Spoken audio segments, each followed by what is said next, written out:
हाँ तो स्टूडेंट्स, आज हम लोग माखनलाल चतुर्वेदी की कविता कैदी और कोकिला को पढ़ेंगे, जिसमें कि उन्होंने ब्रिटिश उपनिवेशवाद के शोषण तंत्र का विश्लेषण किया है। इनकी कविता में ये विश्लेषण मिलता है। कैदी और कोकिला जो है सो इनकी एक बहुत ही लोकप्रिय और प्रसिद्ध कविता है। भारतीय स्वाधीनता सेनानियों के साथ जेल में किए गए दुर्व्यवहारों और उनको मिलने वाली यातनाओं का मार्मिक सबूत यानी कि साक्ष्य प्रस्तुत करती है यह कविता। इसमें जो है सो इस कविता में बताया गया है। कवि माखनलाल चतुर्वेदी जेल में बंद हैं। वे उस जेल की कोठरी में अकेले हैं और उदास भी हैं, और कोकिला से अपने मन के दुख को और असंतोष को ब्रितानी शासन के प्रति आक्रोश को व्यक्त करते हुए माखनलाल चतुर्वेदी जो हैं सो कहते हैं कि इस समय मधुर गीत गाने का नहीं बल्कि मुक्ति का संदेश सुनाने का है। कवि को लगता है कि कोयल भी पूरे देश को एक कारागार के रूप में देखती है, इसलिए अर्धरात्रि में वह चीख पड़ी है। क्यों चीख पड़ी है? कवि को अर्थात माखनलाल चतुर्वेदी को ऐसा लगता है, ऐसा प्रतीत होता है कि यह कोयल जो है सो पूरे देश को एक कारागार के रूप में देख रही है, इसलिए अर्धरात्रि में ही वह चीख पड़ी है। और कोयल से कहते हैं माखनलाल चतुर्वेदी कविता के माध्यम से क्या कहते हैं, आगे सुनते हैं। ऐसे है कविता इनकी। क्या गाती हो, क्यों रह रह जाती हो, कोकिल बोलो तो। क्या गाती हो, क्यों रह रह जाती हो, कोकिल बोलो तो। क्या लाती हो, संदेशा किसका है, कोकिल बोलो तो। कहा कि हे कोयल,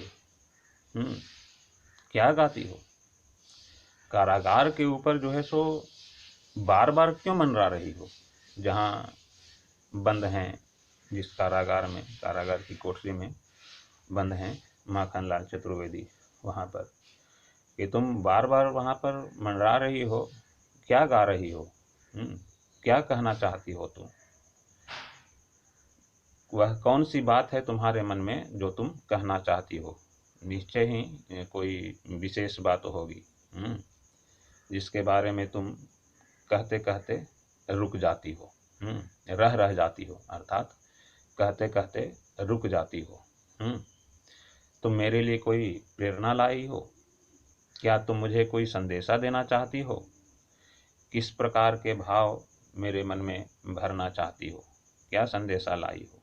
संदेशा किसका है, कोकिल बोलो तो। कि तुम मेरे मन में कौन सा भाव भरना चाहती हो। तुम यह प्रेरणा संदेश किस स्रोत से लाई हो, उसका स्रोत क्या है, उसका साधन क्या है। हे कोयल, तुम मुझे स्पष्ट रूप में समझाओ। ऐसा जो है सो कोयल से कहते हैं माखनलाल चतुर्वेदी, कवि माखनलाल चतुर्वेदी।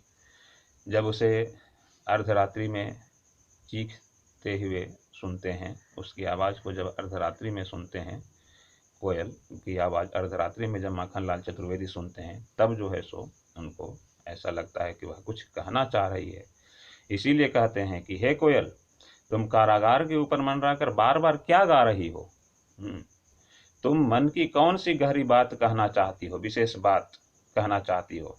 तुम्हारे भीतर क्या चल रहा है जिसे बार बार तुम कहते कहते रुक जाती हो, अर्थात कहते कहते रह जाती हो, रुक जाती हो। तुम मेरे लिए कोई प्रेरणा लाई हो, क्या प्रेरणा लाई हो, तुम मुझे क्या संदेशा देना चाहती हो, किस भाव को मेरे मन में भरना चाहती हो। तुम यह प्रेरणा स्रोत कहाँ से लाई हो, अर्थात तो यह जो प्रेरणा मेरे मन में हृदय में भरना चाहती हो, उसका स्रोत क्या है। हे कोयल, तुम मुझे बताओ, स्पष्ट बताओ। ऐसा जो है सो माखनलाल चतुर्वेदी कहते हैं कोयल से। आगे कहते हैं, ऊंची काली दीवारों के घेरे में, डाकू चोरों बटमारों के डेरे में, जीने को देते नहीं पेट भर खाना, मरने भी देते नहीं तड़प रह जाना। जीवन पर अब दिन रात कड़ा पहरा है, शासन है या तम का प्रभाव गहरा है। हिमकर निराश कर चला रात भी काली, इस समय काली माँ मई जगी क्यों आली। ये जो है सो पंक्ति है। इसके माध्यम से माखनलाल चतुर्वेदी जो हैं सो कहते हैं कोकिल को कि मैं कारागृह में अर्थात कारागार में अर्थात जेल में बंद हूँ।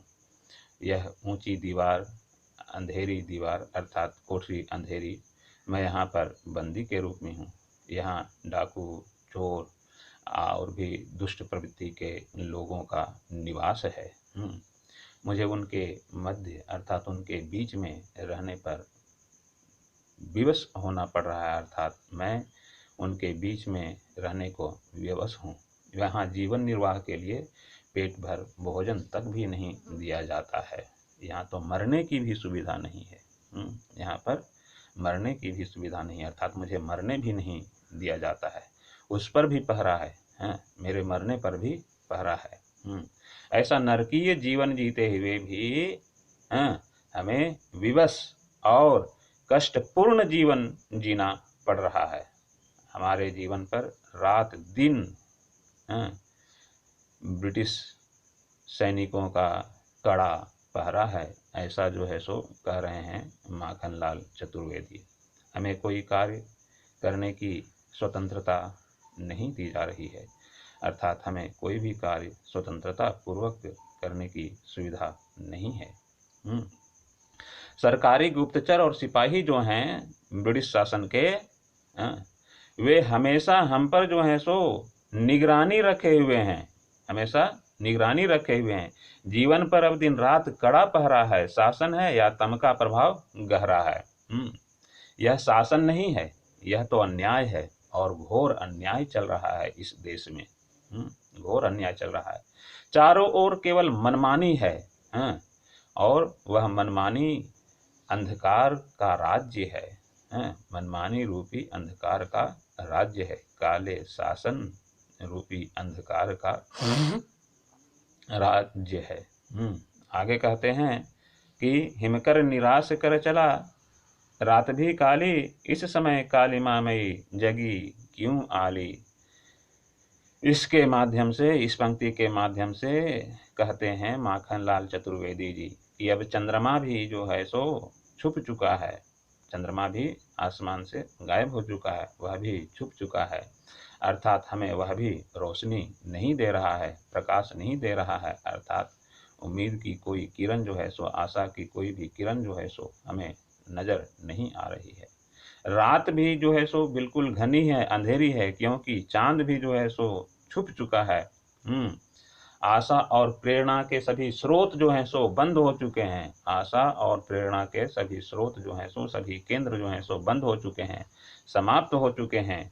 कि हे सखी कोयल, कालिमा मई कोयल, काली कोयल, इस निराशा के क्षण में तू क्यों जग कर स्वयं को,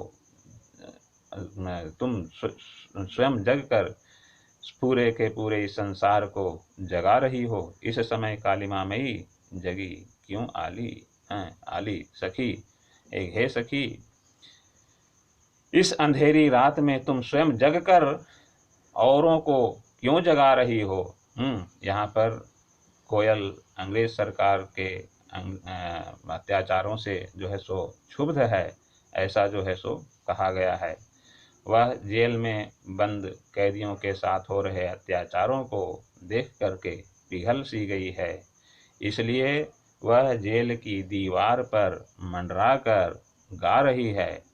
कवि को कारागृह में डाकुओं चोरों के बीच रहना पड़ रहा है। कवि जो है सो एक प्रकार से राजनीतिक कैदी है, फिर भी उसे रहने के लिए अलग आवास नहीं मिला है। उसे कोई भी किसी भी प्रकार की कोई स्वतंत्रता जो है सो नहीं है। कवि को कारागृह में अर्थात कारागार में, जेल में चोरों और डाकुओं के बीच रहना पड़ रहा है। जीने के लिए कवि को भरपेट भोजन भी नहीं मिल पा रहा है। ऊपर से उस पर जो कड़ा पहरा है सो तो है ही। कवि को अनेक प्रकार की कठिनाइयों का सामना करना पड़ रहा है कारागार में होने वाली कठिनाइयां जो हैं उसके कारण कवि का मन जो है सो इतने कष्ट सहने के लायक जो है सो नहीं रह गया है। कहता है कवि कि इससे अच्छा है कि वह मर ही जाए, लेकिन उसके मरने पर भी अब कड़ा पहरा है।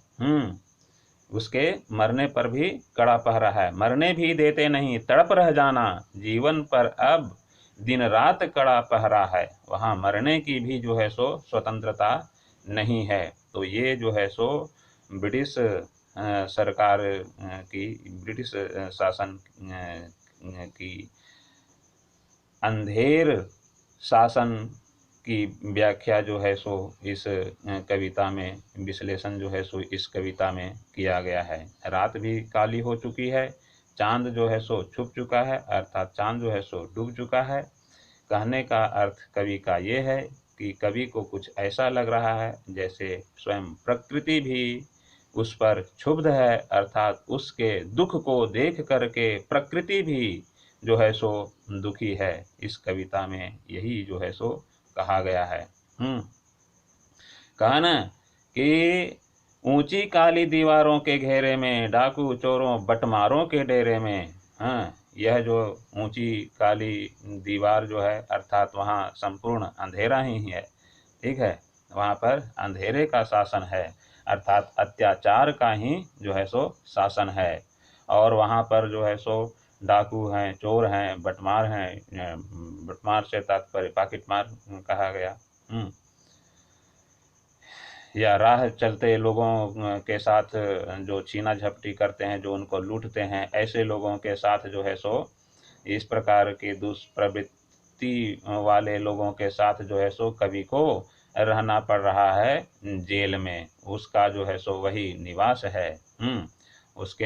उनके बीच जो है सो कवि वहाँ रहने के लिए विवश है, जीवन निर्वाह के लिए, अर्थात जीवन को जीने के लिए भरपेट भोजन की भी सुविधा जो है सो कवि को नहीं है।